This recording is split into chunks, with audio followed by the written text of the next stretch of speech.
I don't know what I think about it. I don't know. Okay, shall we carry on? Okay, the subconscious. Let me talk a little bit more about the subconscious, because the subconscious is the engine of our success. It is the holder of the patterns. So what we want to do is we want to make sure that we have our subconscious fueled with the most powerful images and the most powerful beliefs that we can possibly have. And this is something that each of us must work at, because whatever's in the subconscious will manifest. And already in our subconscious, we have things, and what I call the dark shadow. We have our light shadow and our dark shadow. And the dark shadow, and this is a Jungian term, Carl Jung, the psychologist. The dark shadow are those patterns in our life that do not serve us, that sabotage us. And we have many negative beliefs. We have many limited beliefs that have come to us through childhood, through adolescence, through adults, because we didn't know that we were to be guardian to the gates of the subconscious. And because we didn't know that, we have allowed all kinds of patterns to reside within us. And one of the things that we are required to do is to identify any energy within us, any faulty beliefs, any limited beliefs that we have about ourselves or about life, and transform them, identify them, see them, and then change them into something that serves us. All beliefs should be for our benefit. We should judge everything we believe on not whether it's true or not, but does it serve me or not? Is it to my advantage to have that belief? For example, I'll give you two contrary beliefs. There is one belief that it's easy to be successful and to make a lot of money. And there's another belief that it's difficult to be successful and make a lot of money. And which one is true? Well, they're both true. They're absolutely both true. I mean, it's a matter of which do you choose to believe. And it's the same thing in relationships with other people. I mean, you can think to yourself that in relationships, when you're trying to attract a meaningful relationship to you, very often what happens is that you come out of need. In fact, in all goals, and even money, very often it's, oh, I need money, or oh, I want money. And what it is that is a scarcity consciousness.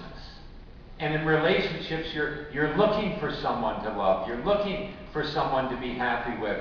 But you're vibrating the message that you don't have it. And so what you want to do is you want to take on the energy and vibration of whatever it is that you want. And I mentioned about it this morning, is I want you to think of everything as energy. I said the walls are energy, the chairs are energy, your body is energy. Okay, everything's energy, but everything that you desire in your life, everything that you desire has a vibration. And this is what, in the technique of quantum alignment, is that we get in touch with the energy of what it is that we want. So, for example, if it was a meaningful relationship that you want in your life, then what you do is you vibrate the energy that you are with that person. And you don't have to have a face, but what would it feel like if you had this great partner? How would it feel? And you vibrate that energy. What would it feel like if you were tremendously successful in your business? What would that feel like? And you vibrate with that energy. Or if you had that job, if you had a really great job, something that you really like, what would that feel like? And you vibrate that energy. Now, you might say, yeah, but that's fooling yourself because it's not real. Because you don't have that relationship. You don't have that job. You don't have that money. Exactly! That's why you're doing it. You're speaking the language of the universe. The language of the universe is vibrations. The universe does not understand your hopes. The universe does not understand your desires. The universe only understands your vibration. That's how it's going to react to you. It's going to respond to you according to your vibration. So if you want to interact in the universe, if you want to have great things happen to you, then learn to speak the language of the universe. And the universe speaks in vibrations. And what happens is that we all have desires. We all desire things. We might desire health. We might desire happiness. We desire money, desire a relationship, a promotion, a job, whatever. We all have our desires. But if on a subconscious level you're vibrating something different, your vibration will always be stronger and more potent than your desire. And that's why so many people in their life do not achieve the things that they want, because they think that desire is enough. If I want it enough, if I desire it enough, then it's going to happen to me. No, wrong. If you vibrate it consistently, each and every day, if you vibrate that energy in the mind power techniques, that's what attracts it to you. Not hoping, wishing, or desiring. And what happens in our life is that our desires are quite often sabotaged by the subconscious beliefs and the energy that we're vibrating with. And how you find subconscious patterns. And by the way, I'm going to show you very shortly how to imprint new patterns into your subconscious. But at this point, I just want to talk about how to identify sabotage patterns that are inside you. And what you do look for is any reoccurring pattern in your life. Anything that happens over and over and over again. What will happen is that when you see a pattern, a reoccurring pattern, you can be assured that that is footprints from the subconscious. And I'll give you an example. I had a reoccurring pattern in my life that happened over and over and over again. And what it was is I was in the habit in my relationships of leaving women. And so I would be in this great relationship, everything was going well, I would check out, I'd be gone. And it was kind of weird because I wouldn't leave when the relationship was going well, going bad. I left when the relationship was going well. And it was the strangest thing. I couldn't figure it out. Why is this happening? It's happening over and over again. And then by doing subconscious work, which I talk about in my various books and what I'm explaining to you now, by doing subconscious work, what happened to me is that one time what popped up into my mind is the thought came up into my mind, your mother didn't leave you because you're not good enough. And so it was saying that's not what happened. Your mother didn't leave you because you're not good enough. That's not why it happened. And I went, wow, that's so strange. And now let me give you a little background. When I was 13 years of age, what happened is my mother drowned. And it was very traumatic.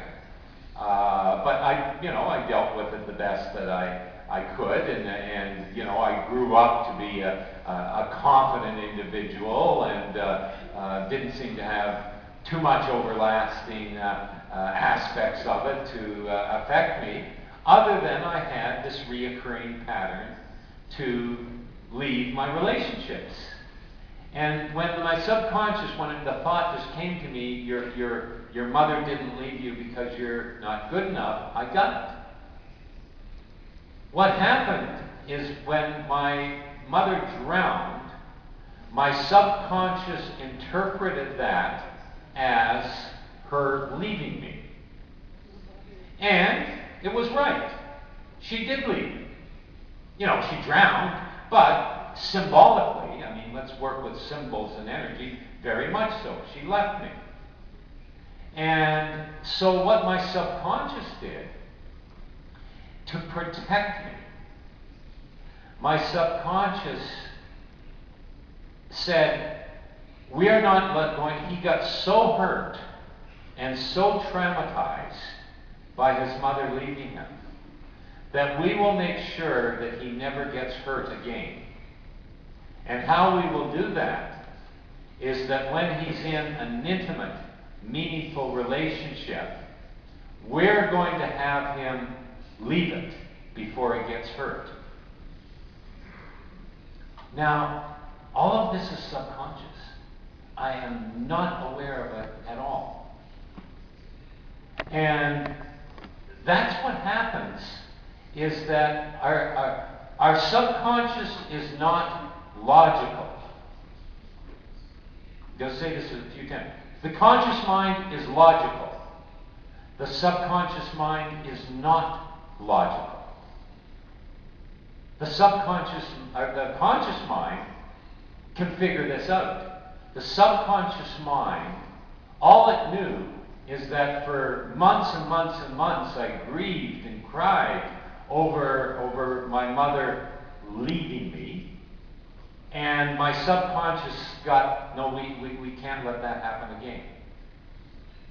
And so it made me leave my relationships. Now, when I saw it, and this is the beautiful thing about shadow work, is that in shadow work, all you have to do is see it. As soon as you can see it, you can change it. When you can't see it, you can't change it. And this is what we call personal archaeology.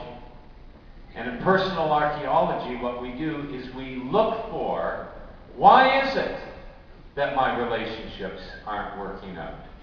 Why is it that I keep having bad things happen to me? Why is it that I can't find a job? Why is it that my finances are always in a disaster? And I'm talking for patterns in any given incident, but when you notice a pattern in your life, you can be 100% sure that that pattern comes from the subconscious. So once you see it, then you have power over it. Then you can very easily change it. So once I realized, I went, oh my God, I had no idea that was inside me. No idea. So what I did is, because at this, and by the way, this happened in my 40s. So I went through, 20s, 30s into my mid-40s, leaving all these relationships. Now, having said leaving all those relationships, I got left sometimes too. It wasn't 100% that way. It But mostly it was me doing the leaving. And here I am in my mid-40s, and I discover this. And so I knew immediately at that point that I would attract a meaningful relationship into my life, because the pattern no longer had hold on me, because for one thing, it was totally false. My mother didn't leave me because I wasn't good enough. She drowned. So I could very easily figure out that was a faulty imprint. And so what I did is I began imprinting for myself that I'm going to have an extraordinary relationship in my life, and that I'm going to draw an extraordinary woman into my life to share my life with me. And how I did it is I called it the 3 S's. These are the 3 qualities that were absolutely non-negotiable. These are the 3 things that I absolutely had to have in my next relationship. The woman that I was going to spend my life with, she had to be smart. I got to be with somebody that's smart. She's got to be sexy. I want to be with someone that's sexy. And she's got to be spiritual, because I'm a very spiritual person. I'm not a religious person, but I'm a very spiritual person. So what I kept doing is I kept telling the subconscious, we're going to attract a woman that has the 3 S's. And by the way, you can talk to your subconscious. You should talk to your subconscious. You should say to your subconscious, subconscious, I can't believe that we have had such an estranged relationship and that I haven't spoken